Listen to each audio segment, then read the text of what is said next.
जय मसीह की प्रिय भाई और बहनों, आज मैं चाहता हूं कि आप कुछ क्षणों के लिए अपने मन को शांत करें। जहां भी आप हैं, घर में, काम पर या यात्रा में, शायद रात के सन्नाटे में यह संदेश सुन रहे हैं। विश्वास कीजिए, यह केवल एक वीडियो नहीं है। हो सकता है यह वही उत्तर हो जिसका आप लंबे समय से इंतजार कर रहे थे। आज का परमेश्वर का वचन जब हम पढ़ते हैं यहोशू की किताब 1:9, तो यहाँ पर इस तरह से कहता है, क्या मैंने तुझे आज्ञा नहीं दी? बलवंत और हियाव बांध, भयभीत न हो और निराश न हो, क्योंकि जहाँ कहीं तू जाएगा वहाँ तेरा परमेश्वर यहोवा तेरे संग रहेगा। ये शब्द उस समय बोले गए जब इज़राइल एक नए दौर में प्रवेश कर रहा था। मूसा का जीवन पूरा हो चुका था, अब नेतृत्व यहोशू के हाथ में था। उसके सामने अज्ञात भविष्य था, युद्ध थे, चुनौतियाँ थी और ऐसी जिम्मेदारी थी जिसे निभाना आसान नहीं था। मेरे प्रिय, शायद आज आपका जीवन भी कुछ ऐसा ही है।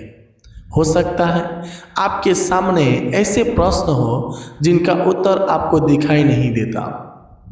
हो सकता है आप किसी बीमारी से लड़ रहे हो, शायद आर्थिक संकट में आपको थका हुआ हो, शायद परिवार में तनाव है या सेवकाई में निराशा मिली है। शायद आपने बहुत प्रार्थना की लेकिन अभी तक वैसा उत्तर नहीं मिला जैसा आपने चाहा था। ऐसे समय में मन डरता है, लेकिन परमेश्वर का पहला संदेश समस्या के बारे में नहीं बल्कि आपके हृदय के बारे में। वह इस तरह से कहते हैं, बलवंत और हियाव बांधो। साहस का अर्थ यह नहीं कि डर कभी नहीं आएगा। साहस का अर्थ है कि डर के बावजूद हम परमेश्वर पर भरोसा करते हुए आगे बढ़े। विश्वास का जीवन वही है जिसमें हम अपनी आंखें परिस्थितियों पर नहीं बल्कि परमेश्वर की प्रतिज्ञाओं पर टिकाए रखते हैं। याद रखिए मेरे प्रियो, परमेश्वर ने यहोशू से यह नहीं कहा था कि हर युद्ध बिना संघर्ष के जीत जाएगा। उन्होंने यह भी नहीं कहा था कि कोई कठिनाई नहीं आएगी, लेकिन उन्होंने जो कहा वही सबसे बड़ी प्रतिज्ञा है। वह यह कहे, मैं तेरे साथ हूँ। जब परमेश्वर साथ हो तो रेगिस्तान भी रास्ता बन जाता है, बंद दरवाजे खुल जाते हैं, आंसू गवाही बन जाते हैं, हार विजय में बदल जाती है। मेरे प्रियो, शायद आज का आप सोच रहे हैं कि कोई आपको समझता नहीं, लोग आपके दर्द को नहीं जानते, लेकिन प्रभु यीशु आपके हर आंसुओं से परिचित है। उन्होंने आपके संघर्ष को देखा है, उन्होंने आपकी हर प्रार्थना सुनी है, भले ही उत्तर देर से मिले। लेकिन परमेश्वर कभी देर नहीं करते, उनका समय सर्वोत्तम होता है। बाइबल हमें बार बार याद दिलाती है कि परमेश्वर अपने लोगों को कभी नहीं छोड़ते। उन्होंने अब्राहम का मार्गदर्शन किया, यूसुफ को जेल से महिमा तक पहुंचाया, दाऊद को चरवाहे से राजा बनाया और दानियल को सिंहों की मान से सुरक्षित रखा। वही परमेश्वर आज भी जीवित है। मेरे प्रियो, इसलिए यदि लोग आपको कमज़ोर कहते हैं तो निराश मत होइए। यदि परिस्थितियाँ आपके विरुद्ध है तो हार मत मानिए। यदि अभी अंधेरा दिखाई देता है तो भी विश्वास रखिए कि प्रभु आपका प्रकाश निकट है। कभी कभी परमेश्वर हमें तुरंत समस्या से बाहर नहीं निकालते मेरे प्रियो, बल्कि समस्या के बीच में हमें मजबूत बनाते हैं। वे हमारे चरित्र को गढ़ते हैं, हमारे विश्वास को परखते हैं और हमें उस कार्य के लिए तैयार करते हैं जो उन्होंने हमारे लिए पहले से ठहराया है। आज आप अपने मन में यह घोषणा कीजिए मेरे प्रियो, मैं नहीं डरूंगा क्योंकि मेरा परमेश्वर मेरे साथ है। मैं निराश नहीं होऊंगा क्योंकि मेरी आशा प्रभु में है। मैं पीछे नहीं हटूंगा क्योंकि प्रभु मेरे आगे आगे चलते हैं। मेरे प्रियो, यदि आज आपका विश्वास कमजोर पड़ गया है तो फिर से परमेश्वर के वचन को पकड़ लीजिए। मनुष्य बदल सकते हैं मेरे प्रियो, परिस्थितियां बदल सकती है, लेकिन परमेश्वर की प्रतिज्ञाएं कभी नहीं बदलती मेरे प्रियो।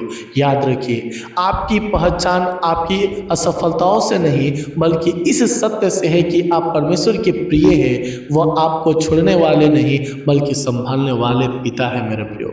यदि आज आपको लगता है कि सब कुछ समाप्त हो गया है तो परमेश्वर कह रहे हैं आपके लिए यह अंत नहीं है, मैं कभी भी कार्य कर रहा हूँ। इसीलिए उठिए, विश्वास के साथ आगे बढ़िए, प्रार्थना करना मत छोड़िए, परमेश्वर के वचन को पढ़ना मत छोड़िए, क्योंकि जो व्यक्ति परमेश्वर के साथ चलता है वह कभी अकेला नहीं चलता मेरे प्रियो। आइए पूरे विश्वास के साथ हम इस सुंदर वक्त में छोटा सा प्रार्थना करें और कहें, हे स्वर्गीय पिता, हम आपका धन्यवाद करते हैं कि आपने हमें यह अद्भुत प्रतिज्ञा दी कि आप हमारे साथ हैं। आज जो भी यह संदेश सुन रहा है उसके जीवन से हर भय, हर चिंता और हर निराशा को दूर कर दीजिए। टूटे हुए मन को सांत्वना दीजिए, कमजोर हाथों को बल दीजिए और डगमगाते विश्वास को स्थिर कीजिए।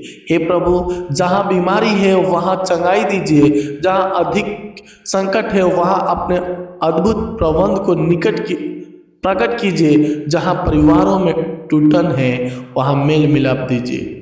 जो युवा भविष्य को लेकर चिंतित है उन्हें दिशा दीजिए, और जो आपकी सेवकाई में थक गए हैं उन्हें नई सामर्थ्य दीजिए। हमें ऐसा जीवन जीने में सहायता कीजिए जिसमें हम हर परिस्थितियों में आप पर भरोसा रखें। हमें याद रखें कि हमारी सबसे बड़ी सुरक्षा आपकी उपस्थिति है। हम यह प्रार्थना आप अपने प्रभु और उद्धारकर्ता यीशु मसीह के नाम से मांगते हैं, आमीन। यदि यह संदेश आपके लिए आशीष का कारण बना है तो इसे अपने परिवार और मित्रों के साथ अवश्य साझा करें। वीडियो को लाइक करें, शेयर करें और चैनल को सब्सक्राइब करें और बेल आइकन दबाएं ताकि परमेश्वर का वचन से जुड़े हुए ऐसे प्रेरणादायक संदेश नियमित रूप से आप तक पहुंचता रहे। परमेश्वर आपको साहस, विश्वास, शांति, विजय से भर दे। प्रभु यीशु मसीह की कृपा आप सबके साथ बनी रहे, आमीन। धन्यवाद।